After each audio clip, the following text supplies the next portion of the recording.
Hi everybody, this is Sharon, and I'm back again with another TV series review.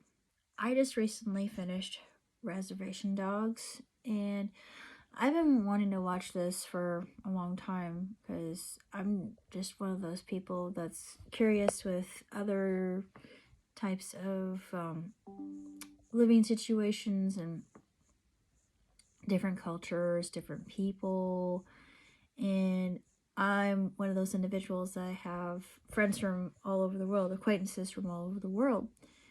And one of my really good friends was a surrogate dad, and I actually forget what tribe he belonged to, but even my surrogate brother, he's got Cherokee in him. So, I don't know if I do. Someone once said that they could see crow, like, here. I don't know if I do. I don't think it's possible because my dad's side of the family, they came over to the States before Hitler rose in power. So there's more of a possibility of us being Ashkenazic, which is still a tribe, but different tribe.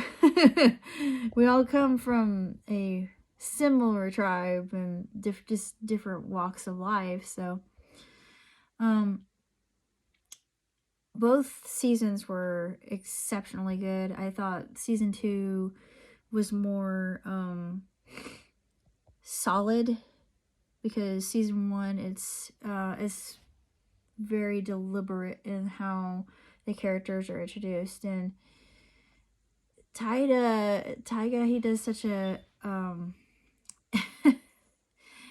exceptional job in letting us get to know these characters and the conflict here, and it depicts these Okies, the Okies as bad, actually, and well, the colonists were, and I'm happy to say my family was not part of that, so thank God. I'm not the type. I'm more of the person who wants to live in harmony with my neighbor.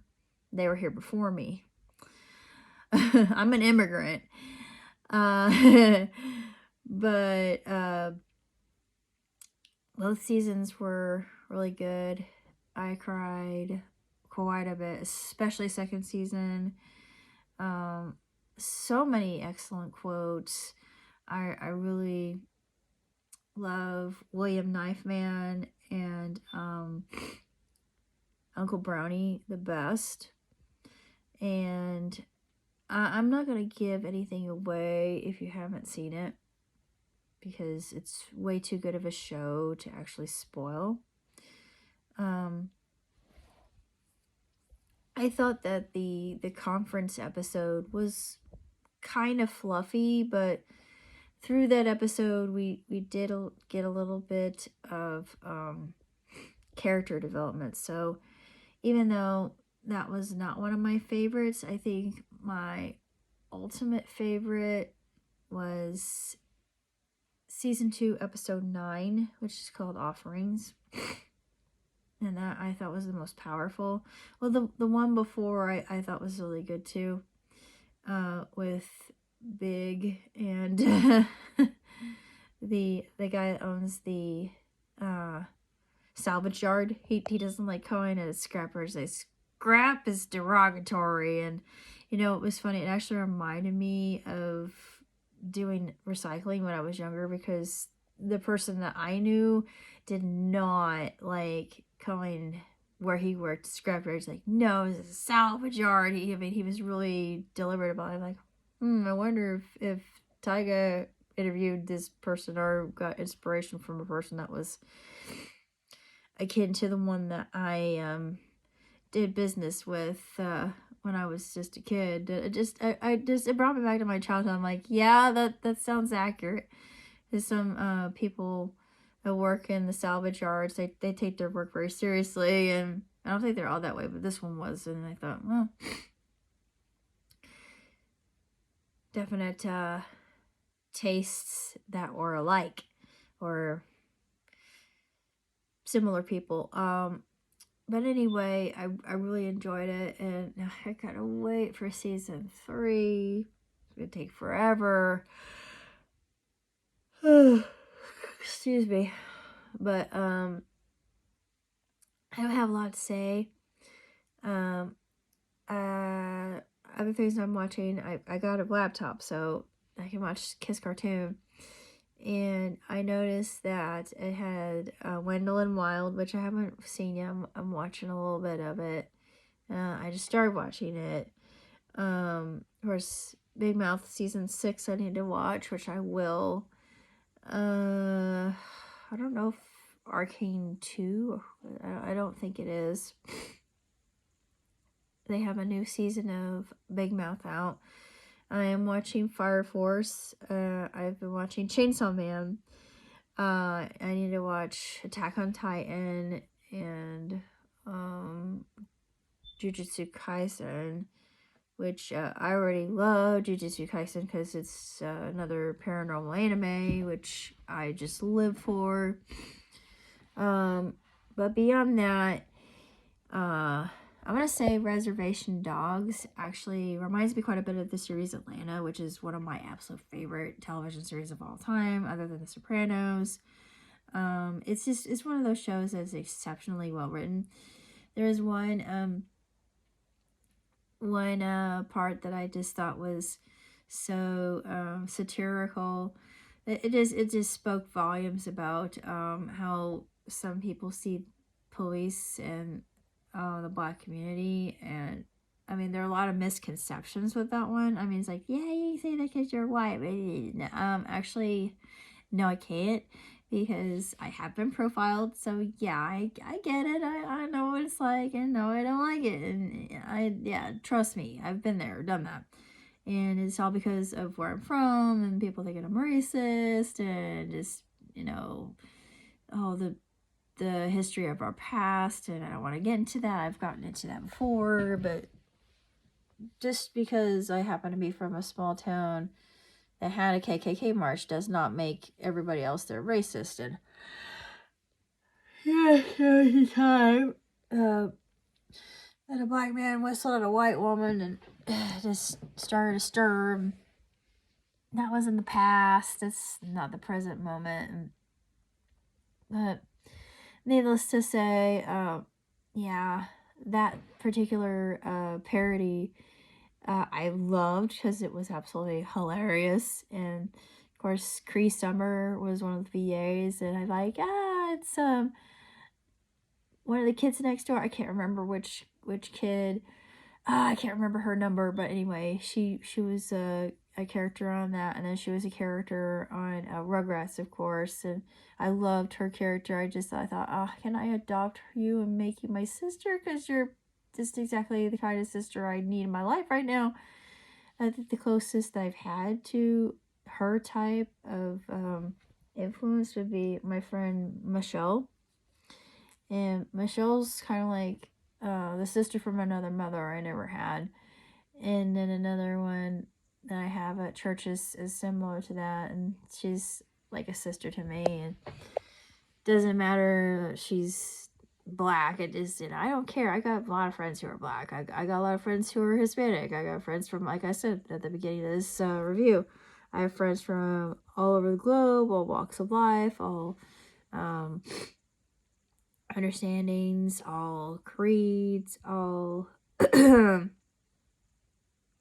unique in their own ways, but we're all human. Like I said, we may be from different tribes, we may come from different walks of life, but we're human beings.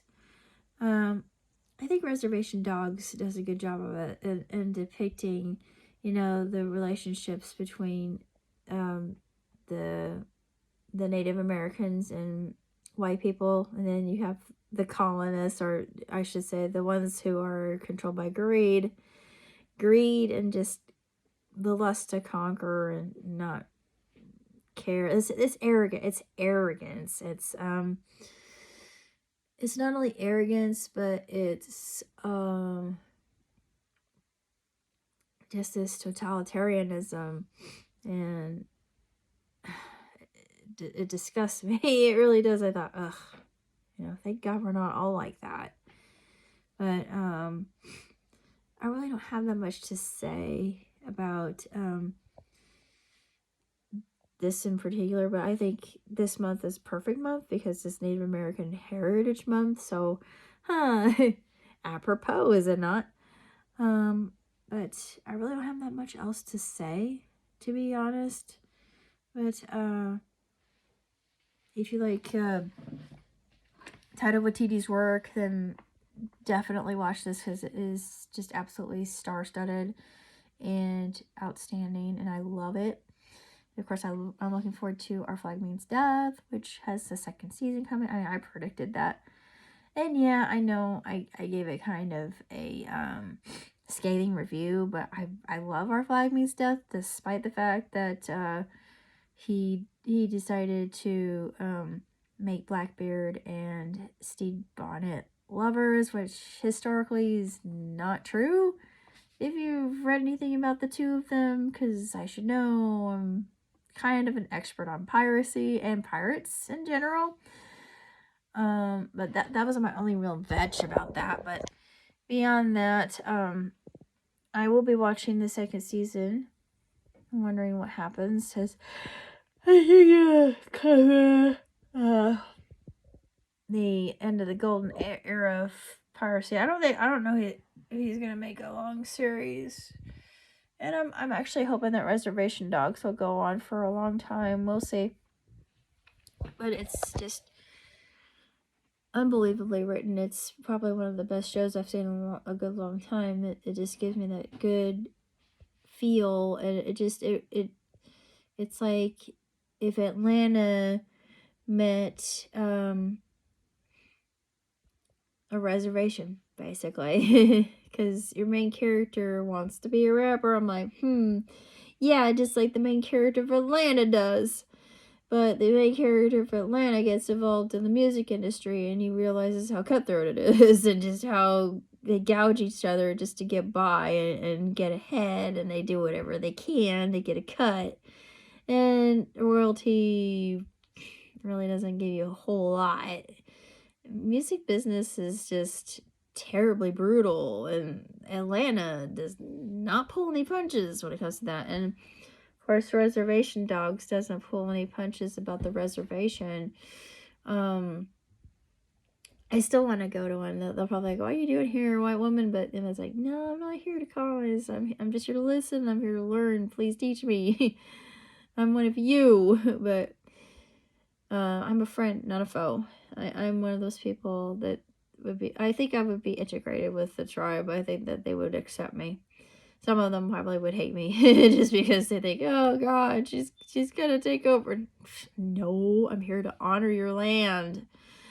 But beyond that, I have to say, yeah, this is a really excellent series. It made me miss my good friend, Larry, because I want to tell a little story about Larry. Larry, I don't know. Like I said, I don't remember the tribe that he claimed. Well, he was inherited to, or I should say he had heritage from.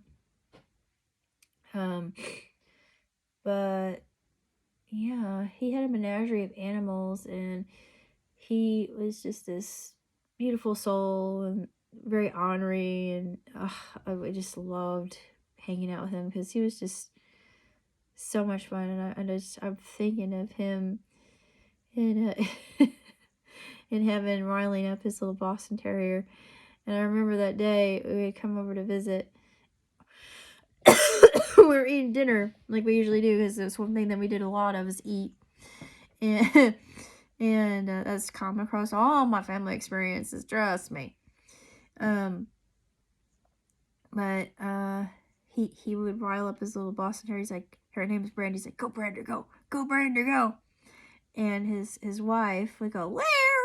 And I remember that I was like, I can hear it, I can see it, I can feel it, and like, I miss him so much, because cancer took him just like cancer took my mom, and cancer took my grandpa Artie and my grandmother Ruth. So yeah, cancer runs in my family, and I'm praying that I don't get it myself. But I know I've made this review a little bit too long, and I'm sorry I've become too long-winded, but